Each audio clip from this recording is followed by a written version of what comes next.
구약 성경을 연구하다 보면 선지자들이 집중적으로 활동하던 시기가 있습니다.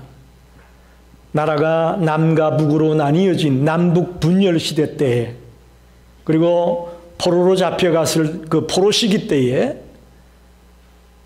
이 선지자들이 집중적으로 활동하고 있는 것을 보게 됩니다. 이건 무슨 얘기냐?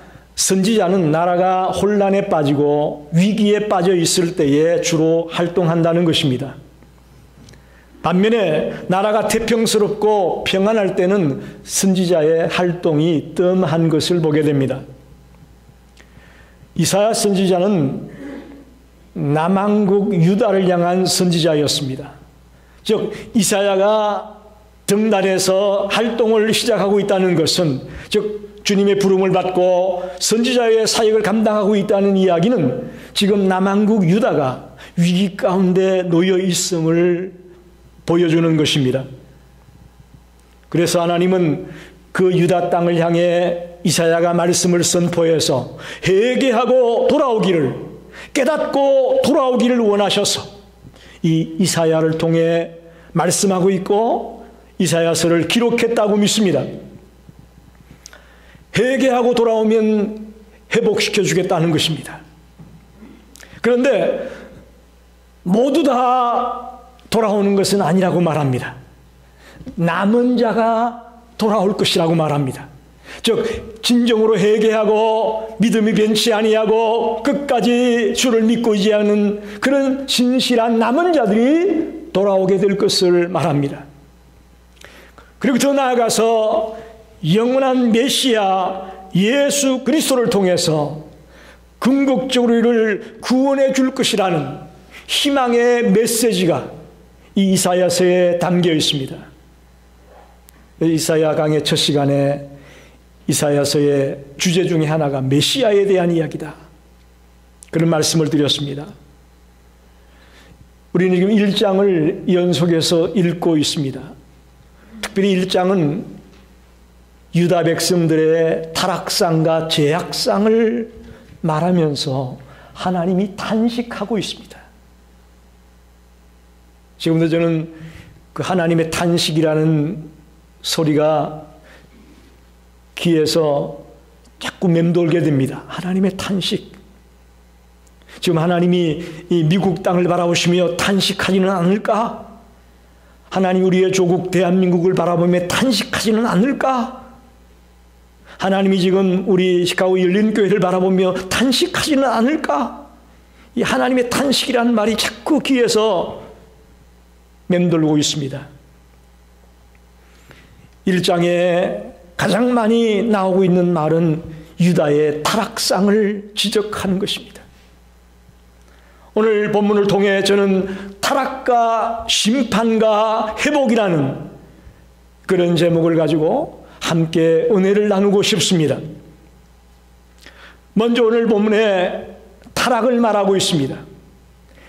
21절로 23절 또 29절로 31절에 유다의 타락을 아주 상세하게 기록하고 있습니다.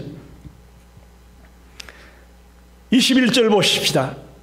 신실하던 성읍이 어찌하여 창기가 되었는고. 신실하던 성읍이란 예루살렘을 일컬고 있다고 볼 수 있습니다.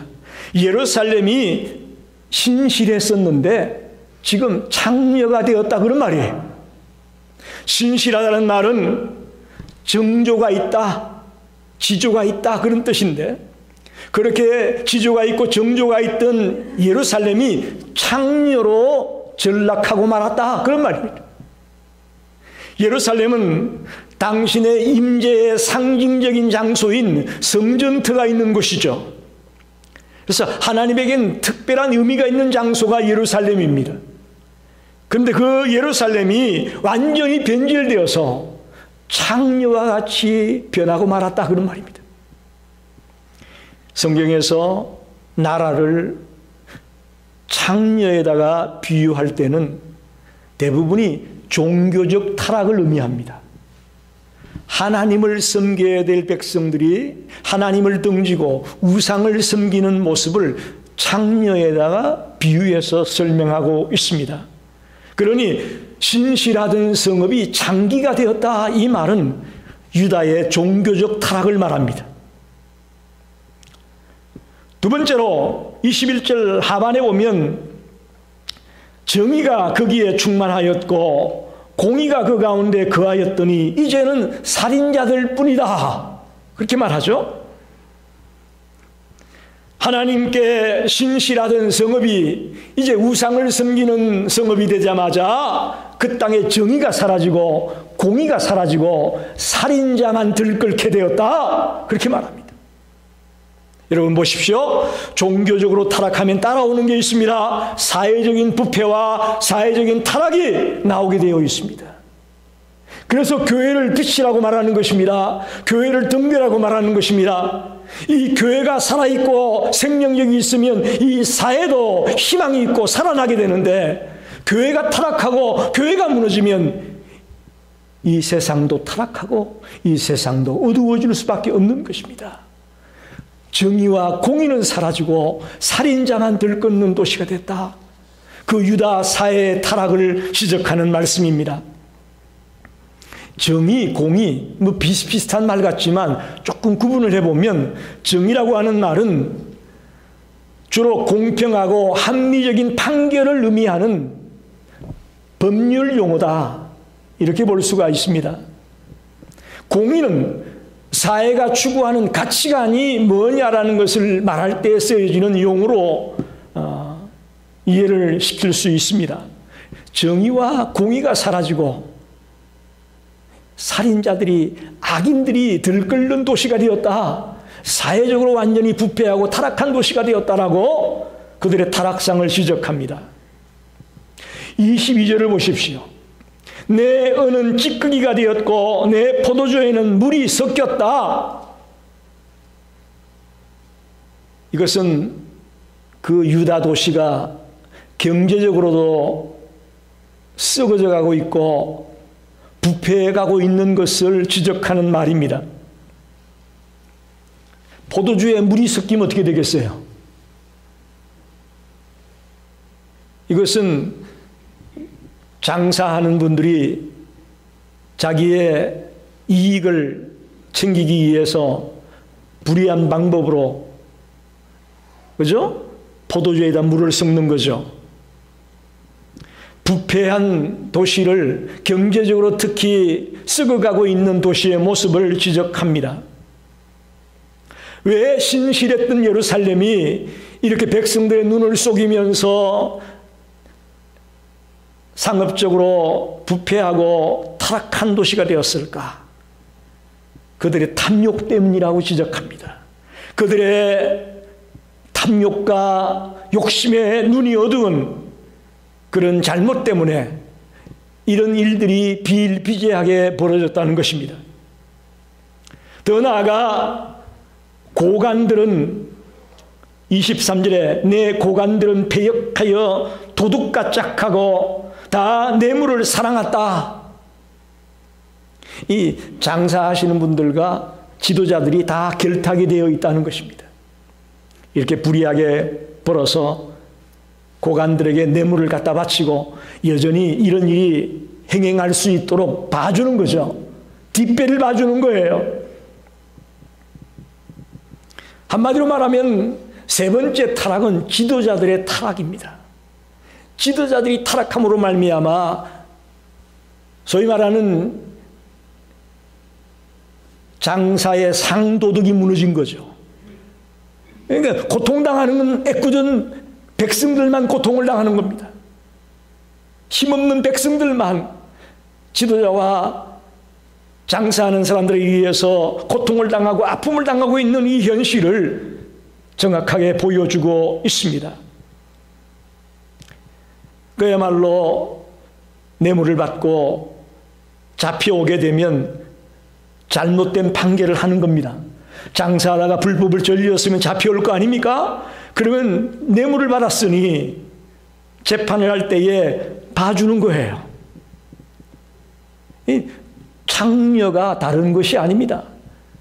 정의를 정의롭게 시행하지 못하고 눈을 감아주고 모른 척 해주고 넘어가는 거, 이게 바로 지도자들이 지금 창녀로 타락했다는 말과 같습니다.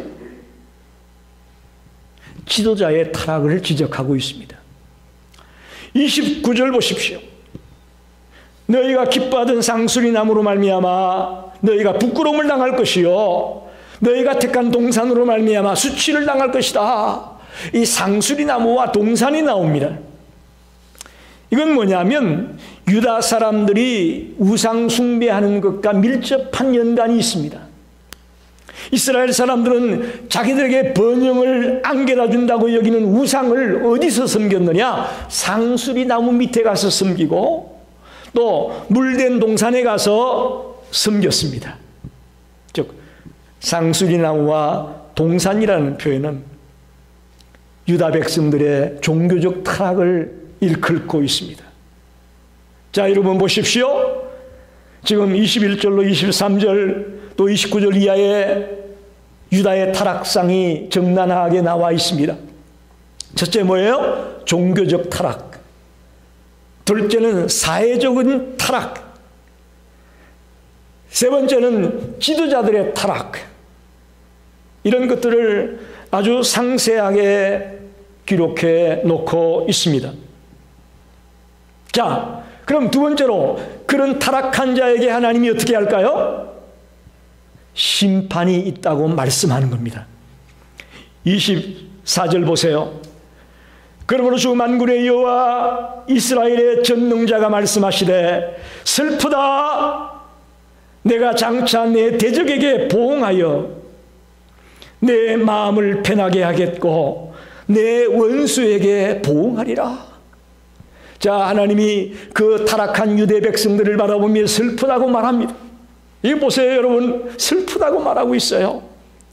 하나님이 우리를 바라보며 슬프다고 하면 안 되잖아요. 우리를 바라볼 때마다 참 기쁘다.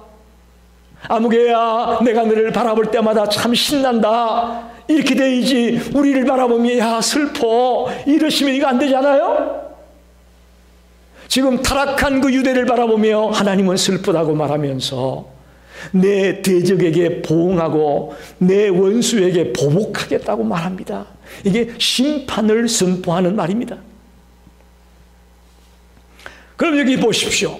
도대체 여기서 대적이 누굴까요? 원수가 누굴까요? 아수르일까요? 블레셋일까요? 암몬일까요? 아람일까요? 이웃 나라들일까요? 만일 그런 이방 나라들이 타락했다면 하나님이 슬프다는 표현까지는 안 했을 것 같아요. 그들은 원래 우상을 섬기던 나라고 원래 하나님을 모르던 자들이기 때문에 그들이 타락한 모습이라면 슬프다고까지는 안 했을 거 아니에요. 하나님의 택한 백성이라고 말하고 자기들 스스로도 우리는 섭리다라고 얘기하던 그 유다 백성들이 하나님의 대적이라는 얘기입니다. 하나님의 원수라는 얘기예요. 심각한 이야기입니다. 하나님이 슬퍼하고 하나님의 대적으로 하나님의 원수로 취급하는 대상이 아수르가 아니고 블레셋이 아니고 아람이 아니고 유다 백성들이 하나님의 대적이라 그렇게 말하고 있어요. 그 이유는 유다가 하나님을 배반했기 때문이고 하나님의 말씀에 불순종했기 때문입니다. 그들은 하나님 대신 우상을 숭배하는 자가 됐습니다. 적극적으로 하나님을 대적합니다. 특별히 이사야가 활동했던 시대에 아하스라는 왕이 있었죠. 그 아하스 왕 때는 하나님의 성전이 폐쇄됐습니다. 하나님의 제단이 있던 자리에다가 우상을 갖다 놨어요. 이건 하나님을 모독해도 이만저만 모독하는 게 아닙니다. 하나님의 제단 안에다가 우상을 갖다 놓고 섬기게 되는 그런 비극적인 일이 벌어졌습니다. 그래서 하나님은 유다를 향해 내 대적이다, 내 원수다 라고 말하고 있습니다. 더 나아가 지도자들은 하나님이 돌보라고 하는 약한 자들을 돌보지 않습니다. 가부와 고아와 나그네들을 돌보고 도와주라고 하는데 그들을 착취하고 그들을 빼앗습니다.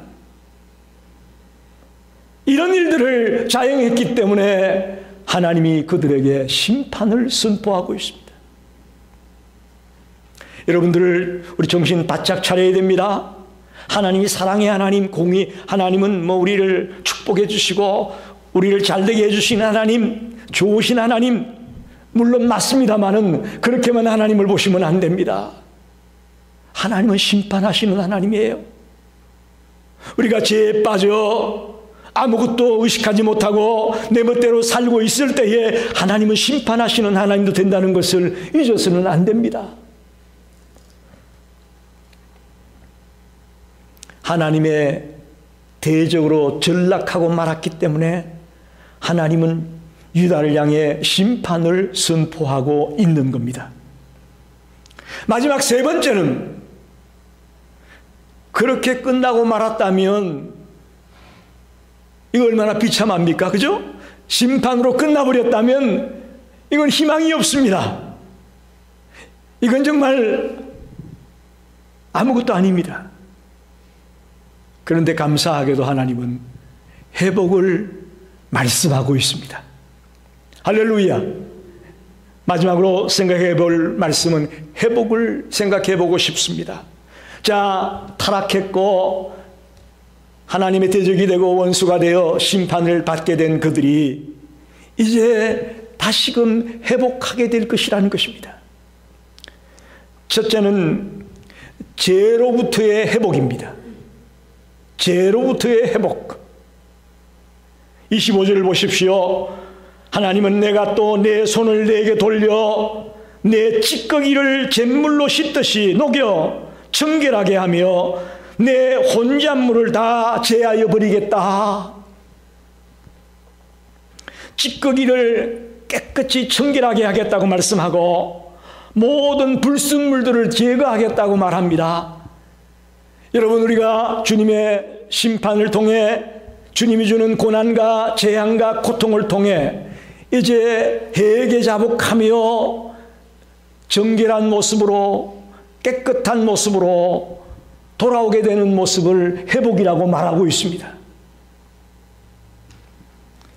여기서 우리가 기억할 것은, 여러분, 불순물을 제거하려면 어떻게 해야 됩니까? 진정한 은이 되려면 뜨거운 용광로불에 들어가서 녹여서 깨끗한 은이 탄생하는 거 아니겠습니까? 요유한 했듯이 그가 나를 단련하신 후에 내가 정금같이 나오리라. 용광로불을 통과해야 된다는 거예요. 하나님이 주는 혹독한 재앙의 터널을 통과해야 된다는 것입니다. 하나님이 우리를 심판하는 이유는 우리가 미워서 우리를 버리려고 심판하는 것이 아니고 우리를 깨닫게 하려고 심판하고 있음을 발견합니다. 그래서 고난이 유익이라고 말하고 고난이 축복이라고 말하는 것입니다. 특별히 하나님이 우리를 순수하게 청결하게 만드는 방법이 뭐냐? 내 손을 내게 돌려, 그랬죠? 내 손을 내게 돌려. 이게 무슨 말일까요? 우리를 청결하게 하고 불순물을 제거하고 깨끗하게 만드는데 내 손을 내게 돌려서 그렇게 하겠다. 하나님의 권능을 말합니다. 하나님의 능력으로 그렇게 하겠다는 것입니다. 즉 유다를 하나님의 능력으로 심판해서 그들이 고통을 당하고 아픔을 당하면서 회개자복하고 정결한 모습으로 주님께로 돌아올 날이 있을 것이다. 그게 죄로부터의 회복을 말씀하는 거죠. 여러분 기억하십시오. 저와 여러분이 진정한 회복을 원한다면 가장 첫 번째로 해야 될 일은 죄를 통해 자복하고 주님께로 돌아오는 것입니다. 그것이 우리가 사는 길이고 그것이 우리가 회복되는 길임을 믿으시기를 바랍니다.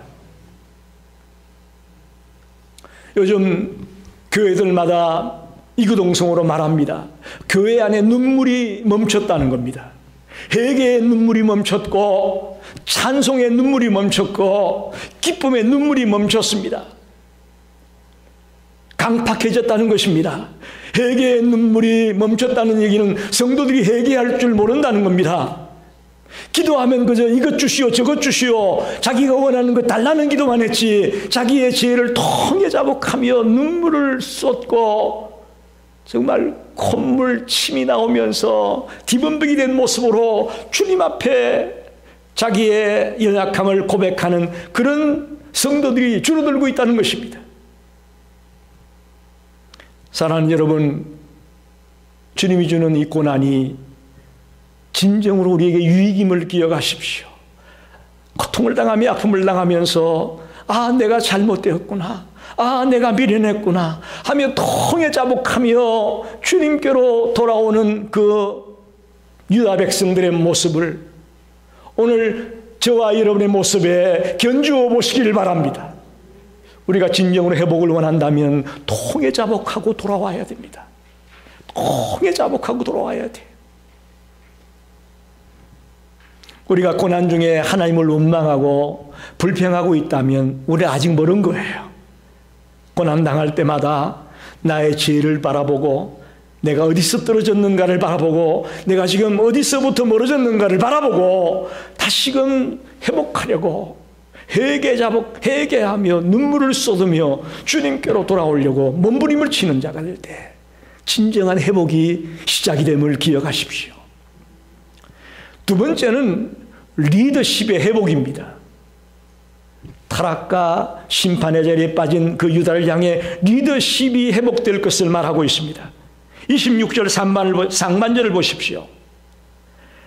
내가 내 재판관들을 처음과 같이 내 모사들을 본래와 같이 회복할 것이다. 23절에는 리더십이 완전히 땅에 무너졌죠. 지도자들이 반역하는 자가 되며 도둑과 짝이 되었다고 말하지 않습니까? 그랬던 지도자가 이제 심판 이후에 회복이 될 것이라는 것입니다. 옛날처럼 다시금 훌륭한 리더들이 그 땅에 나올 것을 약속하고 있습니다. 여러분 보십시오. 이스라엘 나라 가운데 가장 위대한 지도자는 다윗으로 알려져 있습니다. 다윗이 통치할 때 그나마 하나님의 나라가 건설되어져 가는, 즉 하나님의 뜻대로 통치가 되어지는 그런 나라의 모습을 가장 근접하게 보여줬습니다. 그런데 다윗이 죽고 난 이후에 다윗과 같은 왕이 나오질 않았습니다. 나오질 않았어요. 특별히 이사야가 소명받고 사역을 할 이때에 그 땅의 지도자는 없었습니다. 없었어요. 그야말로 리더십의 위기가 계속되고 있었습니다. 그 땅의 유일한 소망은 하나님이 보내주실 메시아, 영원히 변치 않을 지도자 메시아, 그분이 이 땅에 와서 이 땅을 통치해 줄 때에 그들에게 희망이 있고 소망이 있는 것이죠. 즉 다윗과 같은 지도자가 올 것이다. 그 얘기는 메시아가 올 것을 말하는 것이죠. 리더십의 회복, 궁극적으로는 메시아가 이 땅에 와서 그 땅을 통치하게 될 때에 리더십이 회복될 것을 예언하는 말씀과도 같습니다. 저와 여러분의 마음속에 늘 주님께서 함께하는 자가 되길 바랍니다. 내가 나를 움직이는 것이 아니고 주님이 나를 움직일 때에 우리가 살 수 있습니다. 우리 전사님도 기도했지만 이제 화요일날 대통령 선거 때에 참 걱정이 많습니다. 누가 되어도 나라가 혼란하지 않을까라는 염려가 있습니다. 정말 그 지도자의 마음속에 주님이 자리 잡게 되기를 원합니다. 예수님이 그 지도자의 마음을 다스리고 이끌어서 하나님의 나라가 건설되며 하나님의 뜻이 실현될 수 있는 나라가 되기를 우리는 기도해야 될 것입니다. 기도해야 될 것입니다. 세 번째는 멸망 가운데서 회복될 것을 의미합니다. 여러분 보십시오. 지금 이사야가 활동할 이 시기에는 이미 북왕국 이스라엘은 아수르에게 망했습니다. 남왕국 유다도 다른 성읍은 다 무너졌고 예루살렘만 겨우 남았습니다. 그런데 겨우겨우 하나님이 보호해줘서 그때는 망하지 않았습니다. 그런데 얼마 뒤에 바벨론이라는 나라에게 유다의 성읍은 물론이거니와 예루살렘까지 완전히 무너지고 피폐화돼가지고 그 땅에 살던 사람은 다 포로로 잡혀가 버렸습니다. 그래서 70년 동안이나 그 땅에서 노예 생활을 하다가 그 멸망 가운데 있던 그 백성들이 하나님의 때가 되면 회복해서 돌아올 것이라는 메시지가 담겨 있습니다. 여러분, 이것은요, 어떻게 보면 70년 동안 자기들의 죄값을 치르는 거예요. 여러분, 이걸 명심하셔야 됩니다. 하나님 용서하시는 하나님이니까 내가 잘못해도 그냥 싹싹 씻어줄 거야, 싹싹 잊어버릴 거야, 싹싹 용서해 줄 거야. 아니에요. 죄 지었으면 죄에 대한 대가를 치르게 됩니다. 우리 이사야를 통해서 이걸 분명히 봐야 됩니다. 그래서 우리 죄를 두려워해야 됩니다. 여러분, 우리가 구원받은 거 어떻게 해서 구원받았습니까? 무죄한 죄가 없는 예수님이, 하나님의 아들이 우리 대신 죽었기 때문에 사는 거예요. 그냥 사는 거 아니에요. 나의 죄 때문에 아무런 죄가 없는 주님이 죽으실 수밖에 없는 게 죄예요. 죄라 이렇게 무서운 겁니다. 죄의 심각성을 알아야 돼요. 그게 70년 동안 그들이 포로 생활하면서 죄의 심각성을 알고, 그때 우리가 빨리 돌아와야 되는데, 그때 회개하고 돌아와야 되는데 우리가 너무 하나님을 저버리고 우상 숭배하고 너무 잘못되었구나. 이 대가를 치르고 난 뒤에 남은 자들이 돌아오는 거예요. 그게 회복이에요. 사랑하는 성도 여러분, 우리를 돌아봅시다. 우리는 그야말로 죄와 허물로 죽었던 인생들이었습니다. 우리에겐 희망이 없고 빛이 없었습니다. 그런데 하나님이 우리를 사랑하셔서 하나밖에 없는 독생자 예수 그리스도를 이 땅에 보내시고 나와 여러분의 죄를 지고 십자가에서 피 흘려 죽게 하심으로 우리에게 영원한 하나님의 나라를 보장해 주었습니다. 구원받은 백성이 되게 해주었습니다. 회복시켜 주었습니다. 이 감격을 잊어서는 안 됩니다. 이제 이 놀라운 감격을 갖고 우리 어떻게 살아야 되겠습니까? 거기까지 나아가야 됩니다. 내가 구원받았어, 좋아, 이거 아니에요. 거기 3단계 더 나가야 돼요. 나 같은 거 살려준 그 주님을 위해 내가 어떻게 살아야 될까? 앞으로 내가 10년을 살지 20년을 살지 얼마를 살지 모르겠지만 이 생애를 어떻게 살다 가야 될까? 거기까지 나가야 되는 거예요.